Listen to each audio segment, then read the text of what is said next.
Okay, my name, yes, is Robert Mahoney. I'm the Deputy Executive Director of the Committee to Protect Journalists, which is a non-profit based in New York that was set up in the early 80s to tackle what they saw then was the repression of journalists around the world. Since that time, it's only got worse. And for the last few years, we as journalists see that press freedom is under attack in many, many countries. And not just press freedom, but also actually the lives of journalists. And what I want to do for the next few minutes is to give you an overview of the situation globally, particularly where there is conflict, and to give you some facts and figures which would illustrate the situation that journalists now find themselves in. So in this presentation, I'll talk of some of the challenges facing journalists working in hostile environments around the world, and I'll touch on some of the things that can and are being done to lower the risks and save lives. Since CPJ began compiling statistics about the deaths of journalists, you can see that there are at least 1,321 journalists that have been killed as a direct result of their work since 1992. And this graph will show you some of the peaks of conflict. At the far end of the left, you can see a large number of journalists killed. That reflects killings in the Algerian Civil War. Then you've got, in the mid-2000s, reflected the US invasion of Iraq, and a lot of journalists died covering that. And then the last few years, since the Arab Spring of 2011, lots of journalists have been killed in the Middle East covering that conflict. That's a pretty damning indictment of the situation for journalists, and that's a very conservative figure. I think that there are probably more journalists than we were able to capture that have died there. Now, you're thinking, oh, you know, what is a war zone? What is a challenging environment for a journalist? Well, is it northern Syria, Yemen, Afghanistan? Yes, it is, and many journalists have been killed or wounded or forced to flee from those and similar full-blown wars. And there you can see the numbers that we were able to track of journalists that are killed in crossfire. That's to say, journalists who are killed in a conflict zone. Either they're shot directly or they're caught in the wrong place at the wrong time when there's an explosion. But that's only part of the picture. The bulk of journalists that are killed around the world are not covering wars. They are targeted because of their reporting. They are, in fact, murdered. And look at the difference in the numbers. It's more than twice the number of journalists that are killed. And this has huge implications for democracy, civil society, access to information. Because those journalists that are killed, that are murdered, are usually reporting on politics, they're uncovering corruption, they're upsetting the rich and the powerful, and then for that, they are eliminated. This affects every continent, it affects every region of the world. We witnessed, even within the European Union, 2 murders of journalists, one a year ago in October in Malta, and then one in February of this year in Slovakia. Journalists who were uncovering corruption, they were murdered, and their killers have not yet been found. And this is an important point that I want to make in an international gathering such as this. And I'll use the word impunity. Impunity means getting away with murder, literally. And for me, it is a cancer on democracy and on journalism, because the figures are that we track this very closely. 4% of murders are solved, of journalists globally, 4% are solved and successfully prosecuted, including the masterminds. There are partial prosecutions, and that comes to about 1 in 10, where maybe the gunman or the murderers are caught, but not the people who order the murder. So impunity has a terrible, chilling effect on journalism, because if you, as a journalist, think that you can be killed for what you're reporting, it is going to make you think twice. And impunity obviously exists where the state is breaking down. There's impunity in Somalia or Afghanistan or in Syria because the rule of law does not apply. But impunity is also an incredible problem in democracies. And from Mexico right through to Asia, journalists are killed when they challenge important interests through uncovering the truth.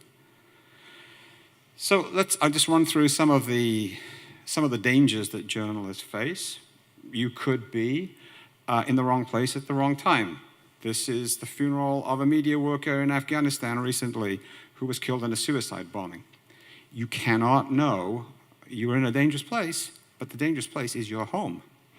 And this is an important point. Most of the journalists who are killed, most of the people in those statistics, most of the faces behind those numbers are local reporters. They're not international journalists that you see in Hollywood movies. They are local reporters that live in the countries that they're reporting on, and they are the most vulnerable. Sometimes the threat is from violent non-state actors. What do I mean by that? Well, in the case of Mexico, where you see here, it's organized crime. It's the drug cartels. If you challenge those through your reporting, you are likely to be killed. And it's the families of journalists that have been killed that are demanding some kind of justice from the federal mechanism which was set up to investigate the murders of journalists. We've seen violent non-state actors also in the form of militias, which can spring up, particularly in the Middle East, where we've had a number of kidnappings and killings of journalists. But it's not just the Middle East. Here you have a number of journalists that were kidnapped and later killed in Ecuador. Journalists are kidnapped for political or financial reasons, and they have become targets. They have become targets. They used to be witnesses. You used to be able, when I first started in journalism, you were welcomed by warlords or by people that wanted to get their message out because you, the journalist, and you had access to the pipes of communication. The media companies were the way that you got your message out. With the arrival of new technology, and particularly the internet, journalists have been cut out as the middle people. ISIS can post videos online. People can use YouTube. People can issue press releases on Twitter. You don't need journalists in the same way. Once this happened, journalists became targets, and they were kidnapped and are being kidnapped because of their political use to a group. We saw that particularly in 2014 in Syria, but we've seen it elsewhere. Journalists have been kidnapped for many, many years. We go back to the Beirut of the early 80s. Journalists were kidnapped, but they generally weren't killed. They were held for other reasons. But whereas in Syria, killing the journalist became a story. The journalist became the story rather than the communicator or the means for getting out the story. And we saw that with the killings of prominent American journalists like James Foley and Stephen Sotloff a few years ago. And they embody the new kind of international journalist, which is a freelancer. You've all noticed that the economics of the news industry have been turned on their head by the same technology I was just talking about. And most news organizations, particularly Western news organizations, no longer maintain large networks of foreign correspondents. They rely on freelancers, be they foreign freelancers or local freelancers. And those people are very vulnerable. They do not have access to great resources. They don't have access to safety training. They don't have access to insurance. And they don't have a voice often. So we, journalists like myself and the Committee to Protect Journalists, they are a group that we want to help and speak on their behalf and bring an awareness of what they need to do their job to the news organizations that employ them as independent contractors. Now, it's not just violent non-state actors, criminals, and others that are enemies of the press. It's also states. And states have police forces and prisons, and they use them relentlessly to silence journalists. We have seen recently some of the highest numbers of journalists jailed around the world that we've seen in decades. And these are 3 of the top countries that now jail journalists. As you can see, some, like China, have been on that list for a long time. Others, like Egypt, are fairly new to it. But nevertheless, if you are a journalist in some of those countries, you risk going to prison. It's not hostage-taking, but I've heard it described, particularly in the cases of a country like Iran, as judicial hostage-taking. Journalists are held and put behind bars without due process in order to chill independent reporting and inconvenient digging around in the government's business. So what do we do to try to push back, to try to defend journalists? There are very many ways. One of the ways that we do is we advocate with governments. Some governments will listen. This is a delegation from my organization meeting with the president of Mexico last year.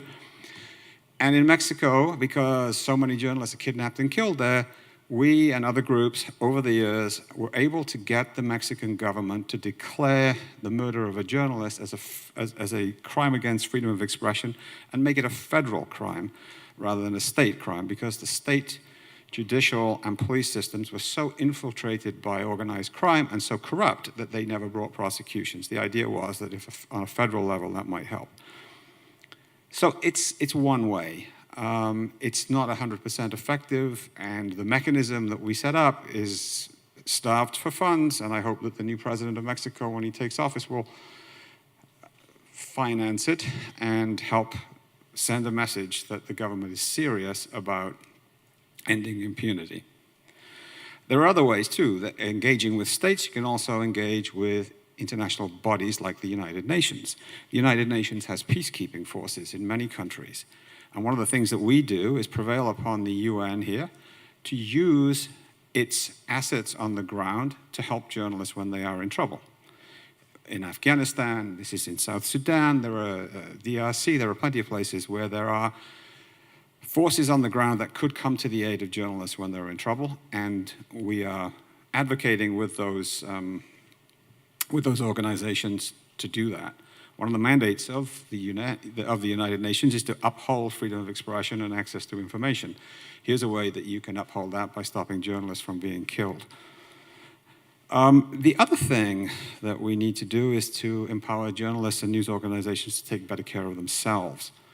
And we put an emphasis on helping local reporters and freelancers by helping them organize themselves so that they can get access to the means of protection that they need. We, as an organization, provide safety advisories in multiple languages, first aid videos, stuff which is essential for any journalist who wants to go out and cover a conflict zone. And don't forget, a conflict zone can be it can be a war, but it can also be covering, as I've mentioned, organized crime. It could be even going to cover a natural disaster where you are in danger or you can endanger others. So we have been successful, I think, in raising this issue and rallying others to come together and help provide the resources that journalists need.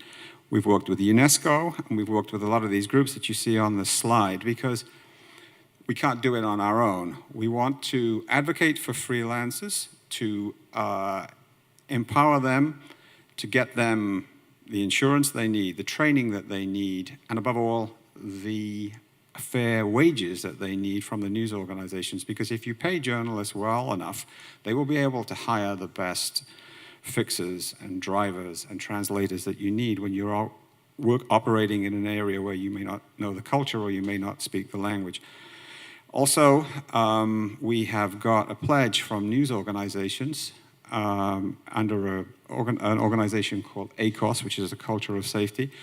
And we have some 90 news organizations around the world now that have pledged to treat freelancers as they would their own staff. This is a huge improvement, because it means that if a freelancer gets into trouble, the organization will do its best to try to get them out of trouble.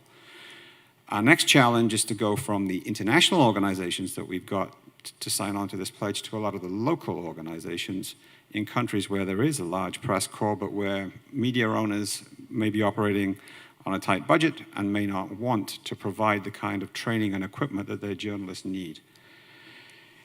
Anyway, we are making progress, I hope. The numbers are still far too high, but nevertheless, we will not give up. This I put up just to show you what a well-equipped journalists and photojournalists would need if they were to go to a war zone. And this is an actual kit. All those things that you need. That's incredibly expensive to get all that stuff.